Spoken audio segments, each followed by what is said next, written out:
I thought an interesting topic would be, out of any point in your career, moving from Ackworth to California, say, or you're going from a junior to senior, or whatever stage you're at, or whatever stage you've been, just choose one thing that it could be career related, it could be really anything you want. Especially now that it's just us three, you can choose whatever you want of just advice that you give to your younger self. Um, and so I guess for me, mine would be, I guess, really career based. Like when I learn things, I tend to be stuck in documentation and like the decision making phase for a very long time because I'm not even in the code. Like I'm literally I'm more in Stack Overflow. I'm watching YouTube videos and I'm reading documentation, actually doing the code myself. So the one thing I was really going to drill down on is the sooner that you get to coding, the sooner you're going to figure out, like, it's going to refine your search. So like you start coding, you encounter a problem, and then you have a refined search to like, really get the answer to your problem instead of like Googling the broad, hey, how do I do this huge thing? And then you're just going to be Googling forever. And so that's why it took me forever to just really just say, like, build the thing and learn while you're doing instead of, learn this thing first and then build something. So the technical thing would definitely be around just how to approach learning. And I have a ton of other stuff about picking the right tool for the job and learning with a purpose. I At first I didn't want to. I was avoiding React, but once I decided I wanted to get a job in web development, when I picked up React, it took like 4 months to get a web development job. So there's stuff related to that. Um, I think I had. I think I jotted something down because I knew I was going to forget this. I guess you can see at the bottom, it's just optional. You can throw in one that's not really a career tech related. The one thing the one piece of advice I'd give to my younger self is this is actually in an event that we had, like a React podcast event that we had a while back, where we were talking about personas and developing like a persona. Like you become, so say like you're on a Twitch stream and you're streaming, like you portray a different person than you are in real life, and how that can maybe lead to, very popular Twitch streamers, I think, fall into this of developing into two different, personas. Instead of being like your actual self, you're being who you think your audience wants you to be. And so I took a lot from that talk in terms of, like, I thought I had a work persona. So at work, I was way different than I am, like, just shooting the shit and talking, like, and I realized I was at my company at the time for like a year and a half, and I'm like, my coworkers don't even know who I am. Like, other than just, the coding web developer, Michael, not, um, just the person. So the advice that I'd give to my younger self, non-technical, is like eliminate those personas and, just go in, just, really don't try and, you know, break the mold of developing a work persona. Same thing like I described with Twitch and like all that.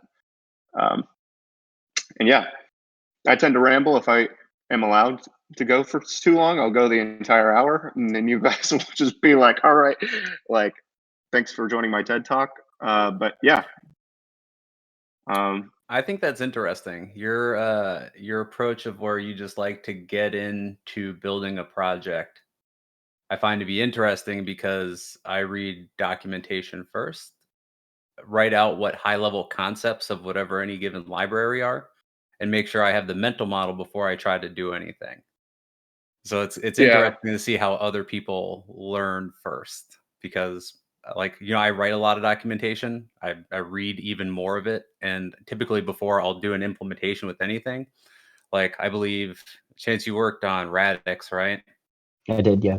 Yeah, so I read all the Radix source code. I've never used it. It's just stuff that I find interesting. It's the same thing with Reach. Also have read through all of Mhm. Reach, and that's how my brain works. So even though I won't use the majority of those components or have to implement something like them for what I do for product code, it's like still like to see what's going on. It's nice to learn from it. And then I know that when I go to do an implementation, I have a much larger tool belt than most people sometimes. Yeah.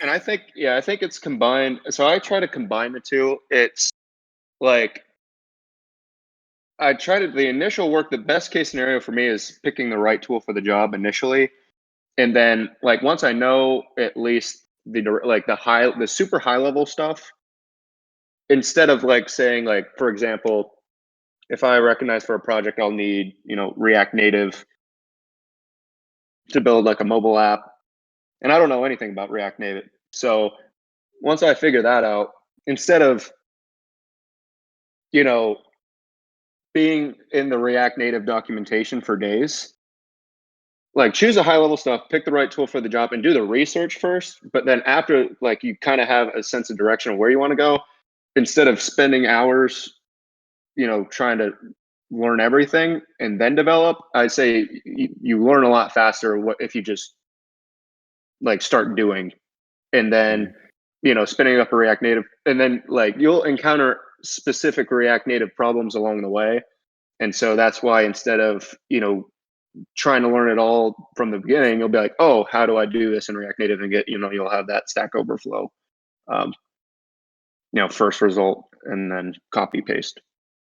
But yeah, I try to get the perfect medium. I haven't, you know, I probably don't have it down to perfection, but that's what I would tell my younger self, and probably even today's self, is try and refine that process of find the right thing, and then kind of transition, you know, break things early, and then you know, break them early and often, and then fix them as you go. Yeah, I'm kind of right there with both the guys to a certain degree. I think I I think of this as like my going back to my former self. A way that I tried to learn a lot of things early on was by like doing tutorials and looking at or reading a programming book, or any of the things that we want to do to learn something new, right? We want to learn how to do XYZ. We want to learn React. We want to learn this platform, this language, whatever. And I never would anything stick. Like I would do a tutorial, go through it, and like the big picture concepts I might sort of remember loosely, but I never like nothing ever stayed unless I actually had an application to build it on. And so for me, those sort of learning platforms were always kind of inadequate when I didn't actively use those things that I was supposed to be learning in a real life application somewhere. And so my learn by doing thing came like I still love to read the docs first, and actually I prefer personally to read source code. And it you know, Matt, that if you've read Reach or Radix, that like we write lots of comments, or I write lots of comments anyway. I'm big fan of long form comments. Um, just like I generally write comments first, and that's because when I read code, which I prefer to do personally, it's super helpful to me as an outsider coming in to sort of like reason about why things are the way they are if they're explained in plain language. And but like I still need something to do with that. Like I have to take that and do something with it somewhere. So when I started working on Reach, it was like, okay, this is great, but unless I'm actually using these components somewhere in a real application, then like I'm not gonna the dots aren't gonna stick with me, So I have to have something to learn by. So like the way I learned React, for example, was I had been building client sites in WordPress for a long time, and I was like, oh, I'm really interested in this front end framework thing. Let me try to do like a headless WordPress project to see how it works. And so I gave myself a project that was a client project. I was freelancing at the time, and I was like, I guess I can make whatever technical decisions I want to, which is good for freelancers, but maybe not so much if you work for a company. But it was really helpful for me because I had an actual thing that I could use that I had to do anyway for work. And it took me 3 times longer to do it because I was learning something new in the process, but it stuck that way, right? Like I built an actual thing. And so I found that to be much, and I at that point had taken probably like a bunch of different online classes and watched a bunch of different videos on React, and none of it ever really like stuck with me until that project came along. So I found that exercise to be really important. Would have definitely told myself, my younger self early on, to spend less time watching videos and more time doing and reading code. How do you feel that things like Code Sandbox or Replets have accelerated your ability to build more stuff more quicker? Oh, that, CSS with CodePen. Oh my oh yeah. gosh. CSS specifically, if I need like a insane box shadow, if I need like if I find the CodePen for it, like because box shadow is the best example for me because what each individual I can't remember. I'm good about for like margin it's top right, bottom left, but for box shadow I don't know if it's the individual properties. I can never remember. So what I do is I find it like an example on CodePen, and I'm like, "Ooh, that looks really good," but maybe I can like tweak the pixel values to like change it a tiny bit, or the RGBA, and then that like 9 times out of 10 it'll get me like the perfect thing that I want. So CodePens, and then Code Sandbox is more. That's the React side of it. CodePen for CSS, Code Sandbox for React related stuff, and like finding examples of open source usually. If like I pull in an open source project, and then I'm like, okay, so I can either uh, read this, 10-page documentation thing, which I usually lean towards, but if you give me a Code Sandbox link, I'm like, ooh, because if I look at the actual code, I pick up on things like, oh, that prop does that. What if I change this? And then boom, boom, boom, I figure it out a lot quicker, like when I'm in the source code, opposed to reading.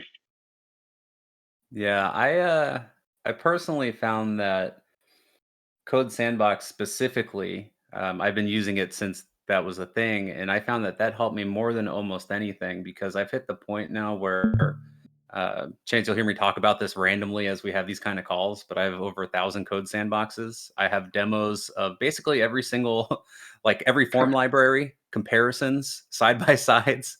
So I've hit the point to where it's like I do searches now of my own prototypes on stuff.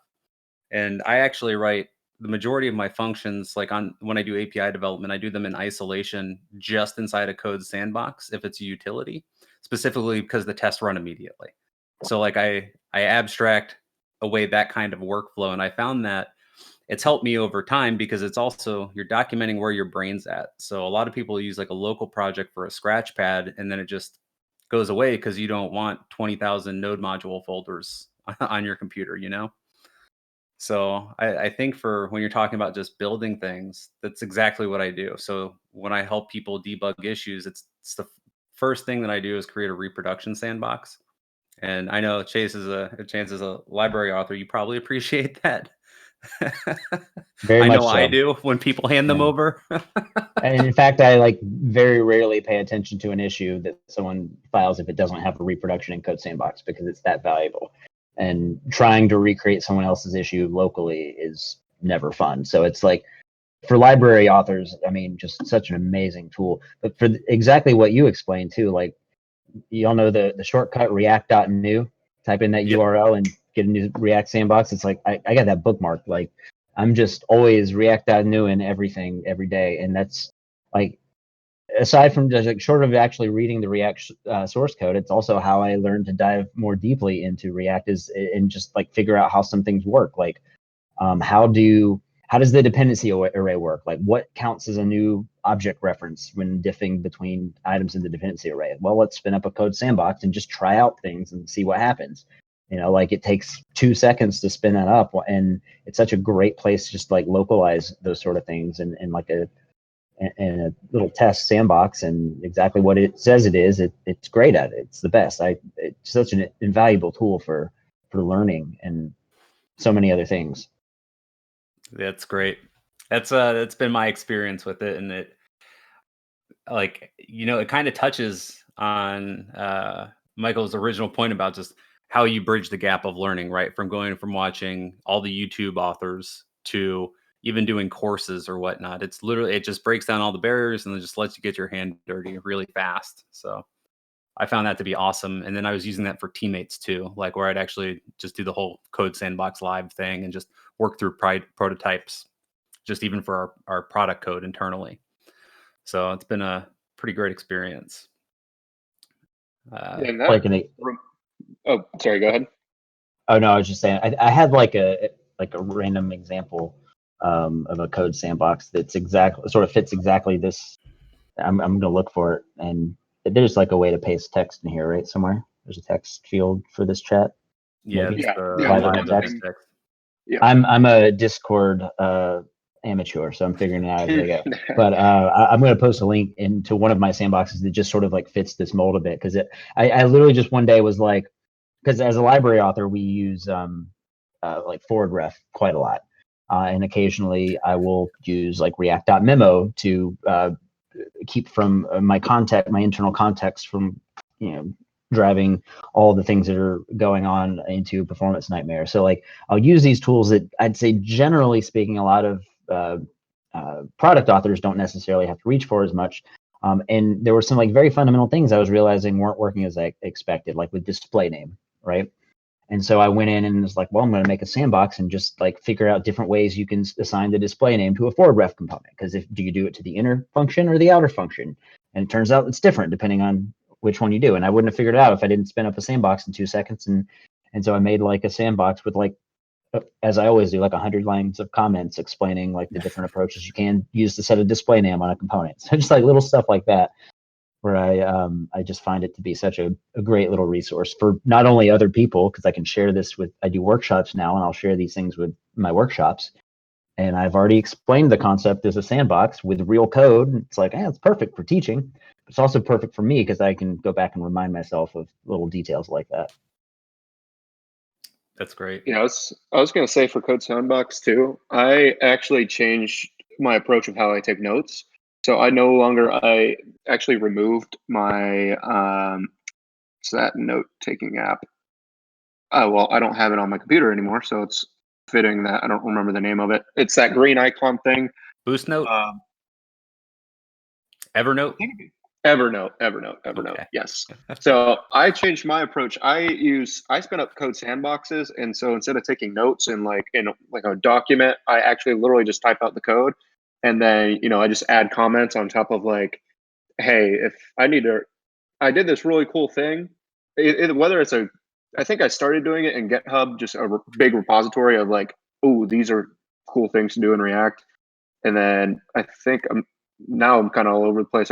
Sometimes I do it in Code Sandbox, but like write the code and like, ooh, this thing, like whether it's the dependency array or if like you're learning something new, if you picked up like a best practice, maybe not so much best practice, comment right above, hey, this thing is doing this, and that is the quickest way. And it serves as another thing as, hey, if I need that code again, because usually that's say I'm in another project, I'm not an open source. I don't have a component library or anything like that. So I just boom, copy paste. So I use that for Code Sandbox and tools like that as well. This is a great sandbox, by the way. It's such like it's such a thing that like we normally wouldn't think about most of the time, but for debugging, it's like it actually kind of matters a little bit because the way that it shows up in the React dev tools, you don't want your third-party library to confuse people because it has weird, funky names. And but then I realized my display names weren't working because I was putting them on the wrong function, and depending on whether you memo or forward ref, it's like a little thing, but it just figured it out real quick by just spinning up a sandbox. Same thing. I've actually never thought about that question. I do the same assignment where you don't just export a default memoed function, or a component rather. But I've never tried it with forward ref, and I've never even thought about it. But then again, I don't ship components for other people to use, so it's kind of one of those things. And then our app, like we only use forward ref in a few places. Like it's not a thing that we have to do very often. Mm-hmm. You folks that write the accessible libraries do all the heavy lifting there. So well, it's just not really as prevalent when you don't forward refs a lot, which you generally do in base level library type components, whether it's an internal library or third party library, you kind of need refs to work. But as product, if you own the code on the product side, it's like you can only need to use it if you use it, right? Yep. So yeah, this is another thing I've learned too, is now that I'm teaching a lot of teams who are actually building products, and I'm starting to see some other people's code. I'm like, oh my gosh, product code is so different than what I'm used to writing. And I've been in library code for so long that I've had to think about all of these like really weird abstract problems to solve like 1,000 use cases. And the product people, I mean, their lives seem, I'm not gonna say easier because they're a different set of problems. There's a lot of things that product people are doing and thinking about all the time that I'm not having to think about as often. And I'm realizing that my skills in those domains have maybe atrophied a little bit because I don't think about those problem sets the same way. So they're just different sets of problems that you have to be thinking about all the time. That is true. Yeah, I write product code by day and open source by night, quote unquote. So So yeah, the mental switch can be interesting, but I find that the product code is how I approach every open source implementation now. I'm like, what's the actual value? You know, the 10,000 questions that you should ask before you do anything. So I find that it helps. But I'll go next if you guys want to move on. Yeah, sure. Go ahead. And this Go ahead. call is a reflection of my point to my younger self, and it serves as a career reference for me.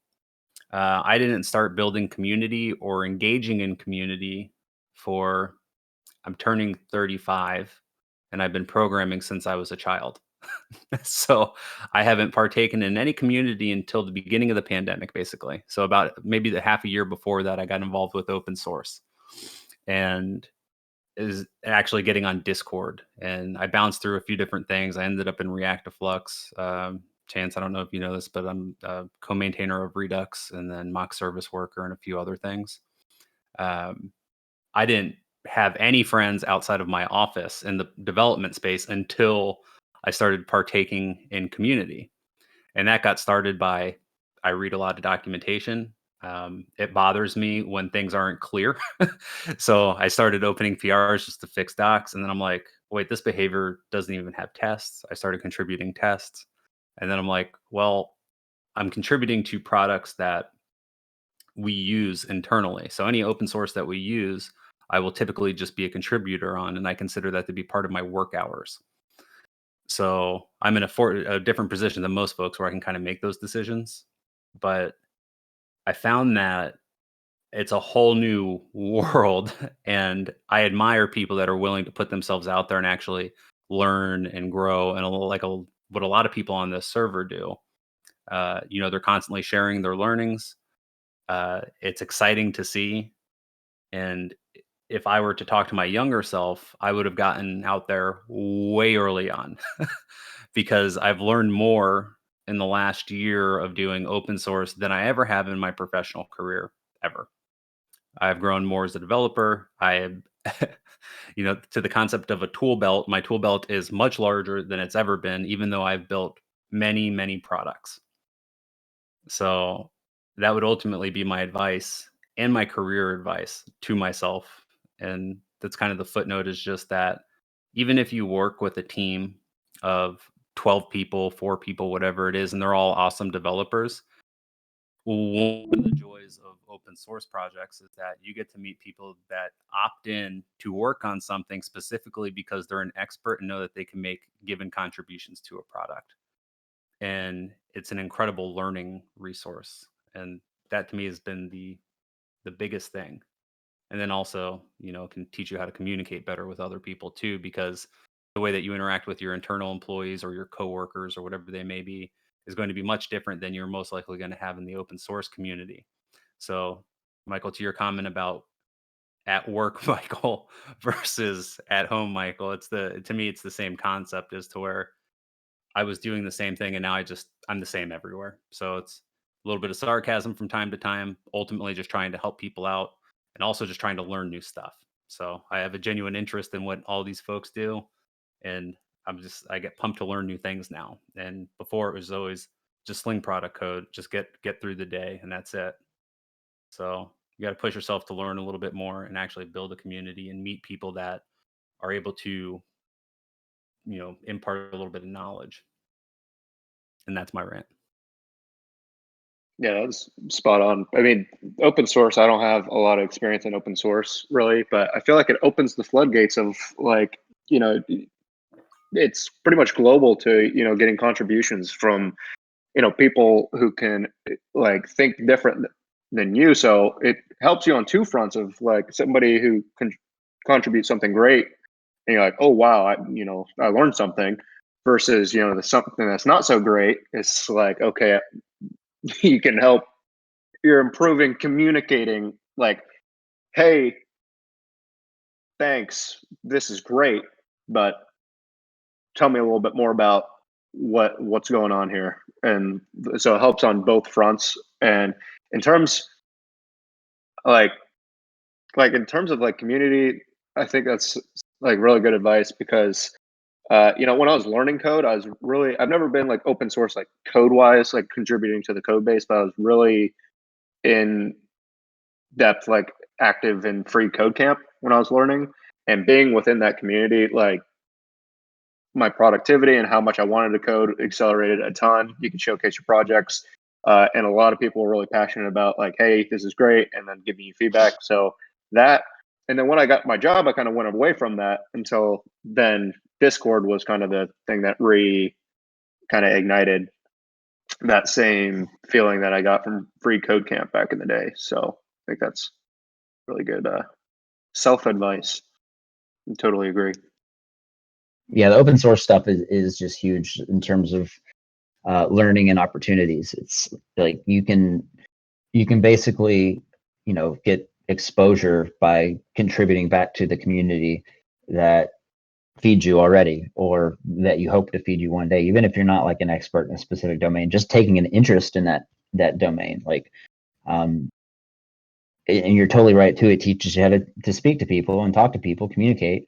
And a big part of that, especially as a maintainer, because I think there's different lessons on the maintainer side uh, versus the contributor side, and both are very valid. But on the maintainer side, I think it teaches you a lot about patience, and because it's really easy, especially if your project gets popular. I guess fortunately or unfortunately, I don't know which it is, to be honest. But like, I've never built my own really popular open source library, but when I started working on Reach, it was already pretty popular. And so like I got thrown into something that immediately saw like, oh, people actually use this and they have issues and they need guidance and they have asked for help and all these things. And I've seen it's really easy to get overwhelmed and to just like ignore people and to say, oh, you didn't follow the instructions, I'm going to ignore you. Or you didn't read this entire README document, I'm going to ignore you, or just, be rude and brush you off. It's really easy to do that until you remember, hey, you're also a developer who learned by doing these same things. And oftentimes I skim the notes and don't catch every detail too. So like, it's just slow down a little bit, be patient, work with people. I mean, sometimes people are going to be rude to you and you don't owe them anything, but if other people are putting forth a good faith effort, you have to be patient and put forth a good faith effort to work with them as well. Even if it takes a little time and you have to maybe bring them up on the speed. If they're eager to contribute, it's like, hey, let them contribute and help them learn how to contribute to open source as well, and like help lift the others up. I mean, it just takes a lot of patience sometimes, but man, it's so worth it. The what you get from that, the reward of teaching someone in of itself is worth it. But I it just agree. garners you so much respect too in the community. Yeah, that was one of the biggest things for me is I went from just a contributor to somehow I'm considered to be a co-maintainer to now we're adding libraries to Redux Toolkit that already has huge adoption, and it's been an experience, and it's just the most learning I've ever, even compared to having my own internal team that like managing employees, helping them out with their day to day. There's a huge difference between helping somebody out that have a fixed set of problems in a given domain, like your own product, they live in a lane, right? You're kind of restricted as to what you can do because you're limited by your product. When you're able to help somebody with a higher level abstraction for their product, the benefits there are just insane. I've seen more people, more code bases from random people than I ever thought possible. So outside of working on just what I work on, which is not the most exciting thing all day, I get to see other stuff and help with real problems that are actually interesting. And it's weird to see what people do sometimes, but the learning experience, just even outside of communication, and you get to read more code. Like there's nothing but benefits, assuming you're able to avoid the trap you were describing of where it can be a major time sink Yeah, and you have cause to you to be. burn out. You have to learn how to set boundaries, but you have to learn how to set them in a way um, that doesn't rub people the wrong way. Basically, you have to learn how to be polite, but also firm. Like set boundaries, learn how to say no, but learn how to say no respectfully and engage respectfully with the community, and you'll be fine. But it's once you figure that out, and I don't think anyone got it completely figured out. I still, fall in one direction or the other depending on the day and my current mood. But like you gotta find that balance and learn how to strike it as much as you can. But yeah, you're right. It's just straight benefits. Yeah, that's why you'll see me trying to motivate people to contribute to miscellaneous things around here. I'll even jump into live shares. Like I'll help you I'll help you fork upstream, like whatever we need to do. Like if even if it's just a documentation change, like I'm more than happy to get people involved because it matters, especially if you use the products. You're helping out the maintainers. If you can ease the burden on them, like it's actually a really nice thing to be able to do. And then from the maintainer side, it's also nice to know that it's not like you're the head employee at a job, right? Like where you're responsible for everything. So it's a nice experience. But Agreed. that's me. That's I think I crossed off the list of what we're supposed to say. I guess that Yeah. means it's my turn. Yes. Take it away. Cool. So what I would probably tell my younger self, more than anything else, is trust yourself more than you do, and bet on yourself more freely than you do. Those seem like kind of big picture abstract things to say, but I'll try and break those down a little bit. But the I sort of like I graduated college in kind of the depths of the 2008 2009 recession, when like everything sucked in terms of career wise. And I didn't have a computer science degree. Like my degree was in communications. I actually had no idea really what I wanted to do with it. And I had bounced around a lot early on. Even in college, I bounced around between majors, and I got into by the time I found my first job, I was just so thankful to have found any job, because it was such a bad environment for working just in general. Like there were like a handful of industries where you could actually easily find work. It's not like today being a programmer where tech is so hot and finding jobs is not always as difficult. But at the time, it was like really, you had to kind of like hustle for it, right? And so that was very early something that in some ways, was really beneficial for me because it taught me to be adaptable, and it taught me to be a little scrappy. But it also kind of instilled an ever long fear in my gut that I was always going to be like desperate for work. And even by the time I got to a point where, hey, I had actually gained some marketable skills and I'd figured out what I wanted to do with my career, I still had this like fear internally that had become irrational over time, but still was baked into my soul, that like told me that I had to be thankful for whatever work I could possibly get, which meant that I kind of let some employers mistreat me more than I should have. I didn't trust myself in standing up for myself, and so it took a long time to learn that I could actually just trust myself and trust my own skills and go out and make it work. And it wasn't until I sort of took a leap and decided to freelance full time when I really truly did that, when I trusted myself. And it was the most rewarding thing I'd ever done. Honestly, it was great. So it was scary, to be sure. I was still terrified, but I was less scared when I realized that I could trust myself, that I could bet on myself, and that bet would probably pay off. Um, but it was so rewarding once it did that and it worked out. And I started like making my own decisions for myself and my own well-being as to what I wanted to do rather than depend on some employer to tell me what I needed to be doing.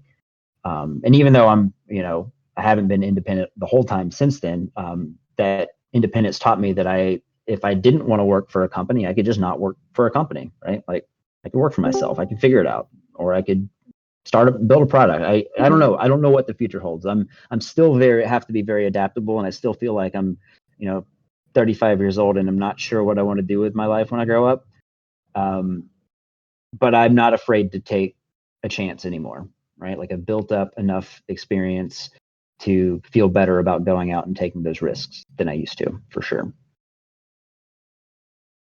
And I wish I would have done that a lot earlier. That is a great comment. That's you literally just summed up my current feelings about life.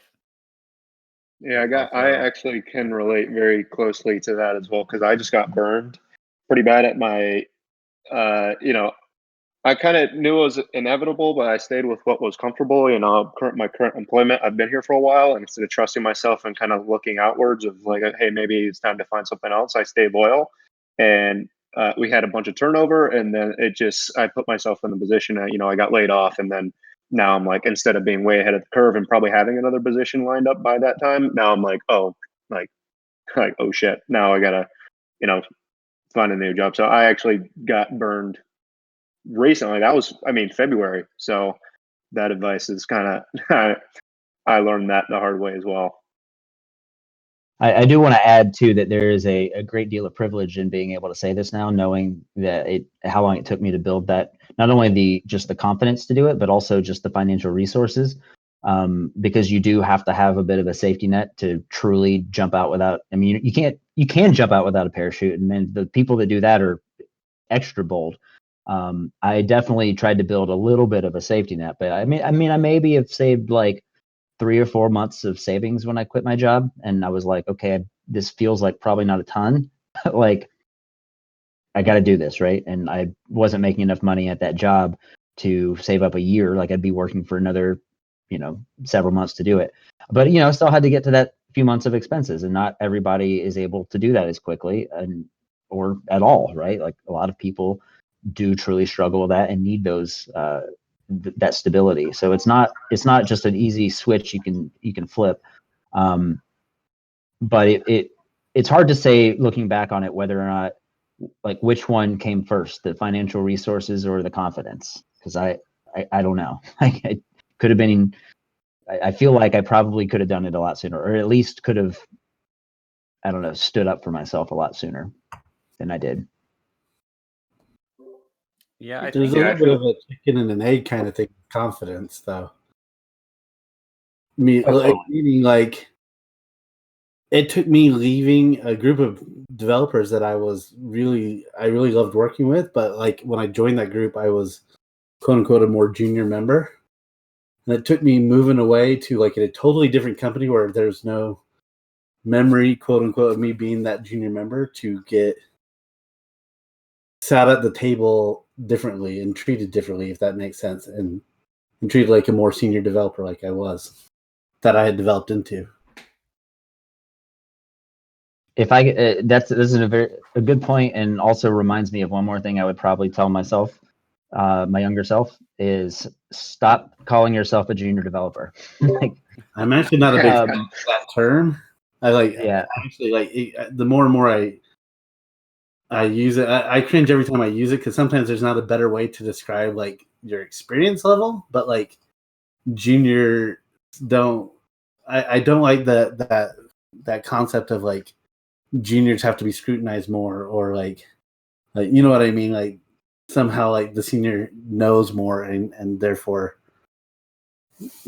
should be like less scrutinized than a junior member. I don't like that kind of relationship where you should like everyone should be equal no matter what.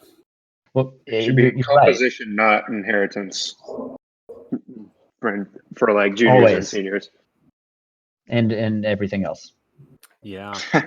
So to give you an example to piggyback on that about like your confidence level, I've talked to Chan about this quite a few times now, where I feel like I have no idea of what I'm doing. all of the time. But that's just patently false. Like it's like I know in my brain at the same time that's the world's silliest thing, because if I'm able to help out thousands of people with not super simple problems some of the times, like, hey, maybe I do have some idea of what I'm doing. And hey, I've built X number of businesses that are all successful. So it's, do I know what I'm doing or not? Because the thing that happens to me is I look at change like people like yourself, right? Or there's certain folks that contribute. So like Lens, who's a Redux Toolkit co-maintainer as well. And I just, my bar is his TypeScript ability. And when I look at that, uh, yeah, I just can't do it. He's literally a walking TypeScript compiler. I can go through all of Bassarat's book through the advanced section. You can see the code I write with generics. Like I understand it. I know what I'm doing. But at the same time, I'm like, do I know what I'm doing here? Like I've been doing this for so long. I like, but then I look at these people, and then I look at like guys like Mark Erickson, where he knows everything there is to know about React rendering. And I think about it and I'm like, what do I do? And then I look at like even Ben on here with his accessibility knowledge. Just the stuff he knows makes me feel like I know nothing. So the whole confidence level, it's kind of a weird spectrum in the space that we're in, because there's so much that you can do, right? You can just specialize in build tooling, and that's it. And you could be considered to be a junior React developer, but you're probably going to blow that senior React developer out of the water in any other scenario. So it's just a very weird thing to navigate, I think, over time. So I think it's confidence and not ego. Like yeah, you if you have an ego, you can't have that humility when you are working with folks who, like you say, are always going to blow you out of the water in their domain of expertise. You have to let that ego die, essentially. But that doesn't mean that you can't be confident about the things that you do know. You just have to be honest with yourself. What do I know? What am I good at? What do I have a lot to learn with? What do I not know at all? And just recognize that there's always more to learn, no matter what you're good at or how good you are. You can always learn more from other people at any experience level. Even people who just started can teach you something. And that's where that ego needs to go away. yep. That's a great way to put it. The only thing that actually the thing that you mentioned about open source, I think, is what I desperately need of like going into the code side of open source. I feel like that is kind of maybe not the full on cure, but is like you're not going to ever be the subject matter expert, but it'll bring you up to a level like above where you were. So for example, just making a couple PRs to that, the calendar, repository that we have in the GitHub, I learned like 3 to 5 accessibility tricks I had never even seen before from Ben, just from that one open source contribution. So I think merging those two is kind of what, like, it goes towards the the joint peak, and that's desperately what I need and what I'm going to be. Instead of doing side projects, I'm going to try and incorporate open source. So I'm learning just as much as in the code as I am just building product related things. yeah, I think you'll realize those benefits pretty quickly, because what happens is the depending on the type of project you work on, you'll have people that specialize in different things reviewing your code. Like I'll always ask different questions than Ben's going to ask, and Chan will probably ask different questions than either of us are going to ask. Like I will nitpick certain things. I'll just always ask the question to say, could you do it this way? Like is this a way that this could be done a little bit differently for long-term usage, right? Because my job and my day-to-day job is basically like a professional maintenance guy. I don't want to run into bugs long term. So my thought is always, how do we think about the long-term goal? And then you'll have other people that are like, well, just ship it, just get it done. And that's perfectly acceptable most of the time. So outside of just writing the code or learning new tricks, the biggest thing that I get for I guess I'm at the point to where it's like the biggest thing that I can get is learning what other people's perspectives are and how they evaluate things. And I found that, back to the point about growing and whatnot, that's probably the most valuable one, because even outside of the code perspective, it also just teaches you how to empathize with other people's thought process a little bit. So moving forward, it makes you a more rounded developer or teammate for your day-to-day job. I mean, I have an open source library. It's not like super well known, so I wouldn't be surprised if no one knows. But the biggest thing I learned with having that library was not to associate my self-worth to the code that was written.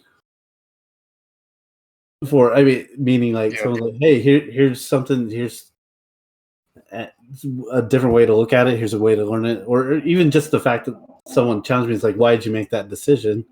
And I can not associate my self-worth and just go, well, this is the decision, this is my thought process at the time, and then be like, okay, that makes sense. You know what I mean? Like, it's learning to, like, just separate, like, the code I wrote now or a few months ago has nothing to do with who I am as a person or as a developer right now.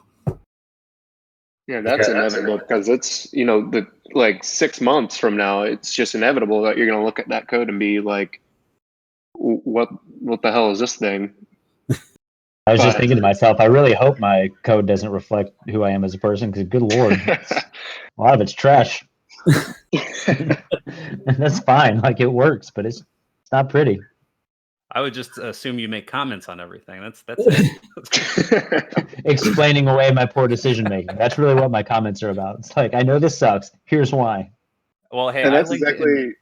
Oh, sorry. Go ahead. So I was gonna say, I linked in the channel the other day because you can tell specifically when I write code, because I do comment everything, especially if there's any type of complex logic involved. Like, I will give you why I thought about it, what should happen, what could happen, what might, like.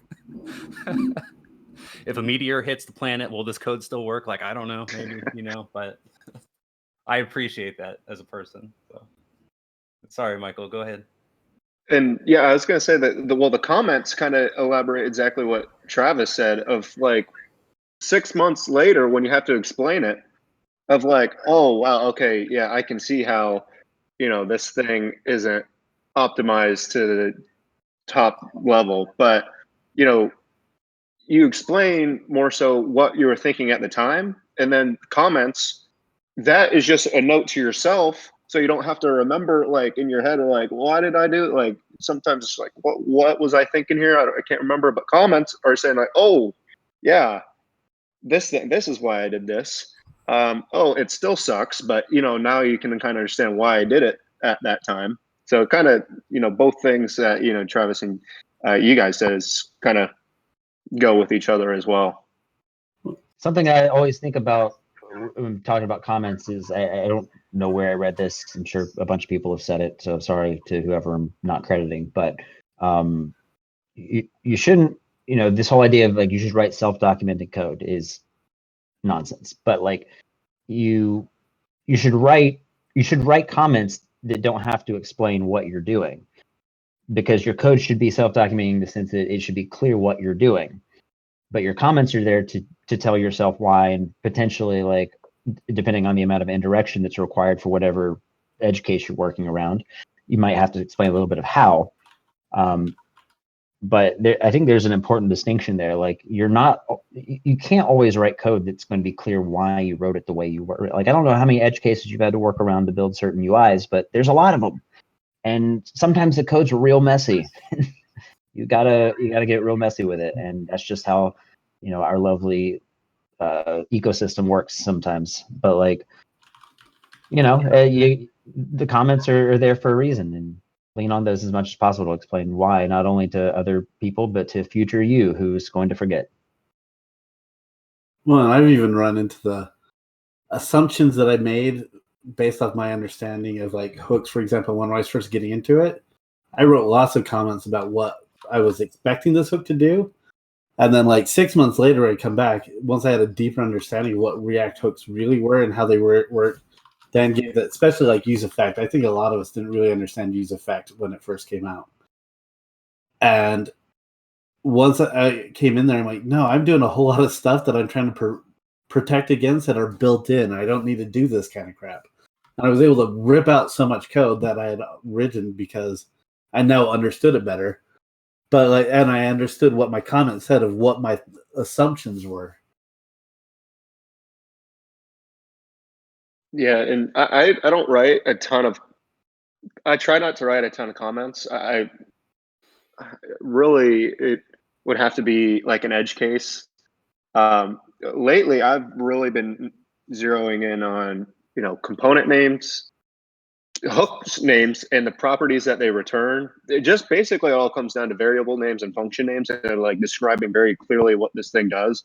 And the more time, if you just spend that little bit more time, like when you're building a thing, instead of var I, you just let describe what is this thing and describe what this thing is doing. It kind of self documents. So I agree. I try to really only leave the comments for the edge cases. I was kind of laughing at what Matt just posted in the chat. But yeah, that's what I've been zeroing in, and that's what like the last, I'd say, probably 6 months I've really been focusing on more code readability from like without comments, like just you're reading a language that it's in code, but it's human legible. Yeah. And Yeah. I was going to add one more thing. So I say we're getting to the top of the hour. I was going to say, so Travis, I was just going to see, we've been basically, long story short, the roundtable today was just about, advice that you'd give your younger self. I was just curious, as we're getting to the top of the hour, did you have, any, the number one, if you had number one thing to say to your younger self, like advice wise, what would that be if you, wanted to jump in on that? The advice I give my younger self is like, don't wait for everything to be perfect. I mean, like, and that applies to like many things in life. Like, don't wait till you have done X, Y, and Z to start your blog. Don't wait till X, Y, and Z have happened to start contributing to open source. Don't do X, Y, and Z to make sure you release your product. Just sometimes, I think it was Chance said, sometimes you just got to release messy code just to get the product in front of the customer. Like, I think so much in my life in general, I've missed opportunities because I was waiting for the quote unquote perfect time and the perfect scenario. And sometimes the perfect scenario is like right now, as messy as it is or imperfect as it is. Anyway. I think that's a nice addition to the confidence topic that we were talking about. And basically, little self-belief goes a long way. Agreed. Yeah, at the very beginning of like the stuff I was talking about with like building and learning, basically that was what he put it a lot better of like what I was trying to say. So we just need to copy his clip and just put it like clip it over mine in the in the recording and just that's basically what I was trying to say. Is just like, Michael, don't read the entire JavaScript book and then go try things out. Kind of get in the code and yeah, basically, especially for projects as well. That's another thing. Don't wait until version 1.0.0. Deploy things early, get things out there, get feedback, and then oh my gosh, once in the 0.0 point whatever, and then by the time you get to 1.0, you've had feedback loops, and the thing that you release is so much better after getting going through a few feedback loops of then keeping it behind a curtain, releasing it, and then like, oh, all the feedback is like, oh, this thing sucks, and then you gotta, and then we go into refactoring hell. Yeah, totally agree. But yeah, unless anybody else had anything, like I said, I didn't want to take too much of y'all's time. I know I see it's 2. Well, at least for me, East Coast. But yeah, do you guys have anything else? No, I think that was great. There's some it's really good to hear other people's opinions on that stuff, and it's good insight overall. I appreciate all of your time. Yeah, this was super informative for me, and I'm gonna get my ass out there and open source and actually stop putting it on the back burner and go out and try to get onboarded with a few open source projects so I can pick up a few things and learn from the community. Well, if you, I'm sure that Matt would agree on the Redux side, but if you ever wanted to look at some components, then Reach is always welcome new contributors, and I'll do my best as well as possible if you're interested in contributing to help you work up to that point. So anybody that Chance wants to probably is doesn't welcome. remember this, but I contributed to Reach, and he was really great at helping it. Thanks. No, That's awesome. yeah, that is awesome. That's good to hear. It wasn't a know big exactly thing. I what was you did, just but- converting a component to accept as, and you like totally like, hey, look at this. This is Oh, where, yeah. Anyway, That was great. Well, thank you for that. I appreciate it. Always appreciate it, and I'm willing to help where I can. Also, I just want to shout out real quick on the Redux side of things. If Redux Toolkit was a thing when I was writing Redux code, I would hate Redux a lot less. So thank you so much. I've recently had to start teaching Redux to some folks in workshops, and I had to go back after a long period of not touching it. And I used Redux Toolkit, and I was like, oh my God, this is what I needed all my life. Like, it's so much nicer to use Redux now. Like, I'm not going to tell people not to use it anymore. It's great. Well, if you ever need anything there, feel free to reach out. It's an exciting time for it too, because one of the commit that I link you to is from RTK Query. So basically, Redux Toolkit is going to have its own version of React Query that's fully integrated, and it's awesome, especially if you're doing workshops for enterprise folks. I can give you a rundown at any time if you want, but just some of the things that we're adding, you basically get GraphQL subscriptions along with a query. So I'll walk you through all of it. I don't want to use this time for that, but there's some exciting things that are going to be happening with that library in the next probably week. We'll do the 1.6 release. I'm going to hit you up on that, and we're going to do a separate stream. That's what we're going to do. Yeah, I'm for it.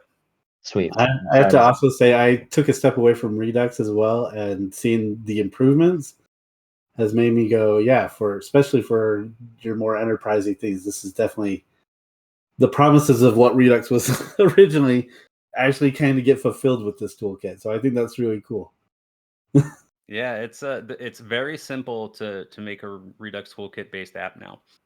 And I can give you some real experience from like the stuff that I've built, which is what the systems you are used to, right? Because I've followed through the transition. So basically when it was Redux Starter Kit is when I kind of got onboarded, and I've gone through handwriting all of my action creators, et cetera, and then I was making abstractions before that, just so you could have like a create action or create reducer utility. And then the types, like typing, became an issue because you're fighting with Redux types. And then I'm like, okay, how do I get better at this? And that's what pushed me into that project. So yeah, I'm glad you guys are giving it a try.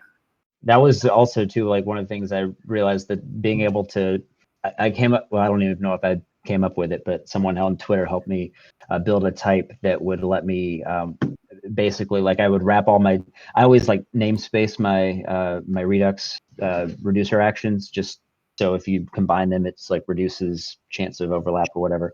Yeah. But then I would, like, if I'm using a specific I'm going, I know we're over time here, but I was just really excited about this. I like built someone helped me build a type so that I could like infer the non-namespaced version of that type using like template literal types. It was wild. I don't know, just what we can do with stuff now in TypeScript's amazing. Anyway, sorry. I'll link you to some on. cool stuff regarding that topic, like how we do the automated generation of hooks for a React user on RTK Query. It's we do a lot of the same stuff, and the same thing with the action type matchers. So there's some cool things involved. Cool. But Later all right, date, I'll stop rambling because I can talk Redux all day. Like that's. Yeah, and I think it's really great because I really honestly believe Redux was abused when it first came out, because people were using it for things that React should have handled natively, which they do now. There's context and all that stuff. It was basically, for some people, a poor man's context. And so if that was really all you're trying to do, yeah, Redux was overkill. But for what Redux is really good at, it's really good at. It's true. Does that make sense? What I'm trying to say? Yes, for sure. Well, thank you all for putting this on. I got a jet, so I'm sure everybody. All right. Thanks, everyone. It's been a pleasure. This is great. Thanks, guys. I'll talk to you guys soon. Bye-bye. Bye.